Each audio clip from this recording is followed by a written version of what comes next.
माता की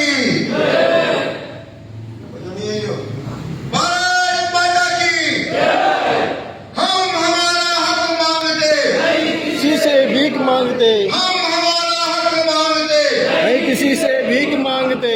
भुगतान तो तुमको करना होगा। ना होगा करना होगा। ये हुई ना बात। भाई हमारे को ऊर्जा कहां से मिलती है? भाई हम भी सबकी बैटरी तो होती नहीं थी सबकी, तो हम कैसे चार्ज होते हैं? और हम किसके लिए कर रहे हैं? न मनोज जी का पैसा है न मेरा पैसा है, तो हम किसके लिए कर रहे हैं? आपके लिए कर रहे हैं ना। तो हमारी ताकत भी आप ही लोग हो। और हमारी स्थिति ऐसी है कि 7 साल से एक ही कक्षा में परीक्षा दे रहे हैं, हमारे को गवर्नमेंट पास ही नहीं करती। अब क्यों नहीं करती है, अब बताओ आप। हमारे यहाँ हेमंत जी बैठे हैं, जोशी जी बैठे हैं, सोहन जी, आप सब बुद्धिजीवी हो, तो हम 7 साल से एक ही क्लास में फेल क्यों हो रहे हैं? तो आप चाहते हो हम पास हो कि नहीं हो? पहली बात तो हम पास कब होंगे?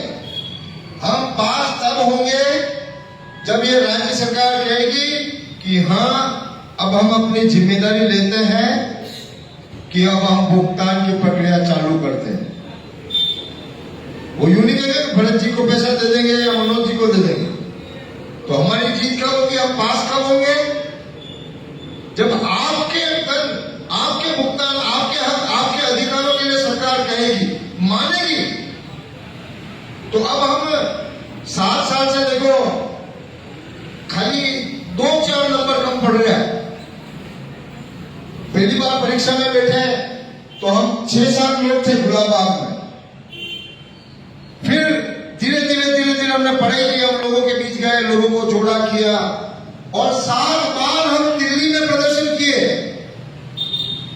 2 बार जयपुर में किए, जयपुर में महापड़ाव डाला, जयपुर में विधानसभा घेराव किया, और अभी 1 मई को हम दिल्ली जाके आए। और कई साथी है हमारे, रघुवीर जी तो शुरू के साथी है हमारे। इसलिए इस बात को अच्छी तरह से समझे। अच्छा एक बात तो बताओ, वास्तव में आप चाहते हो कि हम पास हो, कि जिंदगी भर फेल ही होते रहे? नहीं तो ज्यादा, अब देखो हमारी भी श्रद्धा नहीं रही।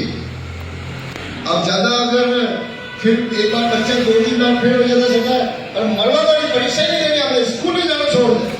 तो आप चाहते हो कि हम ये छोड़ दें काम? हाँ? अगर हम परीक्षा हम देंगे तो पास हम होंगे, तो मिठाई कौन खाए? अरे भुगतान कौन लेगा? अच्छा तो यही था बोला, अरे भरत जी मनोज जी लड़ते हैं, भरत जी मनोज जी ने भुगतान खाता को बनाने लाग दो, ऐसा कोई कहेगा? है? तो समझदार आप हो कि हम है? देखो चाहे ये तो मजाक की बात थी, लेकिन समझो गंभीर बात है। अच्छा एक चीज और बताओ, हमने कड़ी मेहनत। अच्छा 2 नंबर के काम कौन कर रहा है? कोई है सोचने घरे पेड़ लागे हुए कि आया संजीवनी वाला तोड़े वाले, संजीवनी वाला ने पैसा दे दिया, दूसरे रुकड़ो लाग रहे पैसा तोड़े आदर्श वाला ने दे दिया।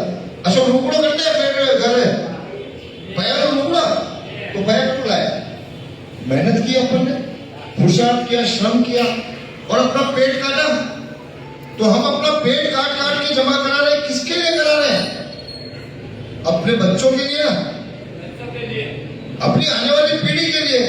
तो अब मुझे एक बात बताओ कि हम कौन माँ बाप होते हैं जो बच्चों को वसीयत में जहर देके जाते हैं कि बेटा मैं तो जा रहा हूं, तो ये जहर की शीशी रखी तेरे, तो मेरी वसीयत में ये जहर है, तो जहर खा लेना। ऐसा कोई करता है? तो फिर ये कर्जे की बेइज्जती क्यों देके जा रहे हैं अपनी पीढ़ी को? बेइज्जती हो ही नहीं ना। हमने कोई अपराध किया क्या? हमने कोई गुनाह किया? फिर हम ये सजा क्यों भुगत रहे हैं? जब हमने कोई अपराध नहीं किया, हमने कोई गुनाह नहीं किया, कोई गलत काम नहीं किया, तो आप क्यों समाज में हम बेइज्जती भोग रहे हैं? आप बताओ किसकी गलती है? कौन है जिम्मेदार? राजतंत्र में राजा दोषी, लोकतंत्र में कौन? बताओ। राजा नहीं होता तो राजा ने दोष देता, आज किसको दोष दोगे? जिम्मेदारी किसकी है भुगतान की? सरकार का बाप कौन है? ये सरकार कौन बनाता है? किसने बनाया? तो सही सरकार बनेगी क्या? बताओ आप कि सरकार सही बनेगी या गलत बनेगी? किसने बनाई है? तो पकड़ो कान भाई, मानो गलती। और आज देखिए राष्ट्रगान तो सबको आता है ना, हम क्या कहते हैं? जनगण मन अधिनायक जय है भारत भाग्य विधाता। तो ये भारत का भाग्य विधाता कौन है? वो कौन है जो सरकार को बनाता है, सरकार को बदलता है या सरकार को वापिस लाता है? कौन है? हम हैं। तो हम, आपको याद होगा कि जब राम भगवान बहुत दुखी हो गए, सीता मैया को रावण ले गया, तो कौन जाके मैया का पता लगा के आया? सीता माता का पता किसने लगाया? लंका कौन गया? हनुमान जी गए। पर हनुमान जी की क्या है कि याददाश्त हो गई थी, बचपन में श्राप दे दिया था हनुमान जी को। बहुत मस्ती करते थे, बहुत बलवान थे, इतने बलवान थे कि सूर्य को मुंह में रख लिया। तो इसलिए हनुमान जी को भी श्राप दे दिया था ऋषि ने कि तू तेरी सारी शक्तियां भूल जाएगा। उसी तरह से इन नेताओं ने जो सत्ता चाहते हैं, जो पद चाहते हैं, इन्होंने अभी आप जनता को श्राप दे दिया कि तुम्हारी शक्ति भूल जाओ, बस मैं हूं, मैं नेता हूं, मेरे को वोट दे दो, मेरे को नेता बना करो, मैं तुम्हारा दुख हर लूंगा। तो इसलिए हम आए, जामवंत ने जगाया था हनुमान जी को, कहा था ये हनुमान अपनी शक्तियों को याद कर। और फिर हनुमान जी को अपनी शक्तियां याद दिलाई और फिर हनुमान जी ने रौद्र रूप धरा और सीता माता को ढूंढने के लिए लंका पहुंचे। उसी तरह से हम आज आपको आपकी शक्ति याद दिलाने आए हैं, क्योंकि जब तक आप नहीं जाओगे तब तक भुगतान किए क्या सरकार जागेगी नहीं। और केवल 2 कदम दूर है हम। सरकार को इतना झुकाया कि पूछो मत। सरकार को ये पूछना पड़ा, मनोज जी गवाए, मनोज जी और हमारे को फोन आया वहां से, जिस दिन हम रघुवीर जी और हम पिछली बार फरवरी के महीने में विधानसभा घेराव करने गए, तो वो सारी कथा तो बताई उन्होंने कि सुबह पुलिस वालों ने जेल में बंद कर दिया, तो भी हमने सारे साथियों को निकाला और अब माने नहीं। जब तक हमारे को मुख्यमंत्री कार्यालय में बुलाया नहीं, बात नहीं की, तब तक हम नहीं माने। तो उन्होंने बुलाया और हमारी बात सुनी, समझी। फिर उसके बाद वापिस उनका फोन आया जयपुर से, उन्होंने कहा आप जयपुर आइए और आप इस समस्या का समाधान कैसे होगा आप हमें बताइए। लेकिन ये सरकार क्या है कि ढांडी है, ये ढांडा ने घेरा नहीं घेरा। तो वही तरह उसी तरह से जब तक सरकार के पीछे नहीं पड़ेंगे, क्योंकि 1000 काम है सरकार के, तो लगातार जब तक पीछे नहीं पड़ेंगे तब तक सरकार भी नहीं चलेगी। तो मैं और मनोज जी गए वहां पर, और भी साथी थे राजस्थान से, और हमने सरकार को पूरा रास्ता बताया कि आप बर्ड्स एक्ट 2019 कानून बना है, इसके तहत भुगतान की प्रक्रिया चालू करो। और फिर हमने दूसरे राज्यों में कैसे बर्ड्स एक्ट लागू हो रहा है तो उनको सारे कागज ले जाके दिए। लेकिन फिर वो कुंभकर्ण की नींद सो गई सरकार। हमें भी खुशी हुई कि आज सरकार कुछ करेगी, लेकिन आज 2-2.5 महीने हो गए, सरकार सोई गई, इसलिए हमको ये वापस निर्णय लेना पड़ा। और इस बार तो हमने पूरे देश का अधिवेशन उदयपुर में बुलाया है, इसलिए क्योंकि हमको पता है कि हमारा भाई रघुवीर कितनी मेहनत कर ले, हम कितनी मेहनत कर ले, तो भी ढाक के 3-5 दिन रह गए। आज ये तीसरी बार झाड़ू लाया हूं और सब लोग आ ही नहीं रहे, तो अभी इन सरकार को पे दबाव कैसे डालें। इसलिए हमने पूरे देश में, हम केवल झाड़ू नहीं जाते, हम खेलवाड़ा ही नहीं जाते, हम मनोज जी बैठे हैं, मनोज जी ने पूरे 40-45 दिन तक यात्राएं की है, अलग अलग जिलों में गए, वहां के लोगों को समझाया, वहां के लोगों को जगाया, वहां के प्रशासन को जाके दबाया, उनको बताया। तो आज उसी मेहनत के दम पे आज हम सब लोगों को हमारे घर उदयपुर बुला रहे हैं, इसलिए क्योंकि जब देश भर से लोग आएंगे, राज्य भर के लोग आएंगे, तो शायद हमारी ताकत और ज्यादा बढ़ेगी, क्योंकि डरोना लोग तो आ ही नहीं रहे। बार फोन आता है तो हम क्या गंभीरता से लेते हैं क्या इनकी बात? इसलिए मेरा आपसे हाथ जोड़ के आग्रह है कि ये काम न हमारा है न रघुवीर जी अकेले का है, ये काम हम सबका है। इसलिए थोड़ा थोड़ा समय अपने सारे कामकाज करें, सारी जिम्मेदारी निभाएं, लेकिन सारे कामकाज करते हुए थोड़ा थोड़ा समय सप्ताह का 1 घंटा दे दो आप, और इस आंदोलन को दो। तो आंदोलन जब मजबूत बनेगा, जब हम एक मुट्ठी होंगे, तब सरकार ऑटोमेटिक सुनेगी। और ईश्वर की कृपा से हमारे रघुवीर भाई जैसे, हमारे हेमंत जी भी और जोशी जी जैसे कई सारे साथी हैं जो हमारा मनोबल बढ़ाते हैं। हमारे को विश्वास है कि यार जालौन में कोई मिलो मत मिलो, लेकिन 2-4-5 लोग तो हमारे से प्रेम हो गया जिनको, और हमको उनसे हो गया जो वास्तव में समाज के लिए लड़ रहे। तो इसलिए आपसे आग्रह है मेरा कि थोड़ा सा अब हम, दिल्ली तो हमने नाप ली है, और इतनी बार नाप ली है कि अब हनुमान जी जैसे उड़ के भी हम दिल्ली जा सकते हैं। कहने का मतलब हमारा प्रभाव है वहां पे, वहां लोग जानने लग गए, दिल्ली के सिक्योरिटी वाले जानने लग गए, दिल्ली का जो सबसे बड़ा पुलिस अधिकारी है उसको भी दूर कर लेके आया मेवाड़ के लाल। वो कहते हैं, मेवाड़ की कथा है कि नाली जिद जो हर करे, नाली जिद जो हर करे, नरसण देवंडी होड़, मरण अटे मस्करी मेवाड़ा चित्तौड़। वो पुलिस अधिकारी आया था दिल्ली में, हम संसद में घुसते गए थे, वहां मजाले किसी की संसद में घुसे, उनको अधिकार है गोली मार दो, कोई संसद में नहीं घुसना चाहिए।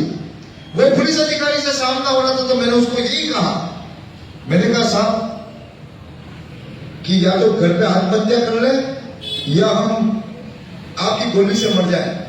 मारना ने मार को गोली, तो वो भी डर गया।